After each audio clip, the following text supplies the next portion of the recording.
Nasa ilalim ng signal number 2 ang ilang bahagi ng Agusan del Sur dahil sa bagyong Basyang. Kumusta natin ang panahon doon sa unang balita live ni John D. Esteban ng GMA Regional TV. John D. Yes, Igan, bagamat hindi ramdam ang bagyong Basyang sa Agusan del Sur, matindi naman ang paghahanda ng mga LGU sa posibleng epekto nito. Bago pa man maglandfall, nagsagawa ng preemptive evacuation ang barangay sa mga nakatira sa tabi ng ilog sa Barangay Bayugan 3 sa bayan ng Rosario, Agusan del Sur. Ito ay para maiwasan ang pinsala at sakuna na maaaring idulot ng pag-ulan at pagbaha dahil sa bagyo.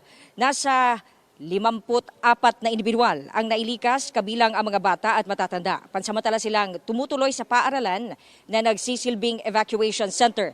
Puspusan din ang paghahanda ng MDRRMO ng Trento, Agusan del Sur. Yung mga barangay disaster committee or council, ready naman po sila sa pag-inform sa amin kung kailangan sila ng tulong. So anytime pwede kaming tawagan. Yung BDRMC ng Barangay Bayugan 3, we acted for 24/7 already.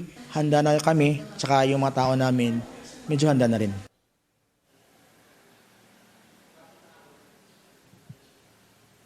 Yung mga barangay Igan, sa kabila ng heavy rainfall warning na inisyu ng Pag-asa sa Agusan del Sur, ay hindi ramdam ang bagyong Basyang kasi simula kahapon or kagabi, alas 11, hanggang sa oras na ito ay walang uran.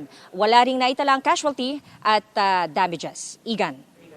Maraming salamat, John D. Esteban ng GMA Regional TV.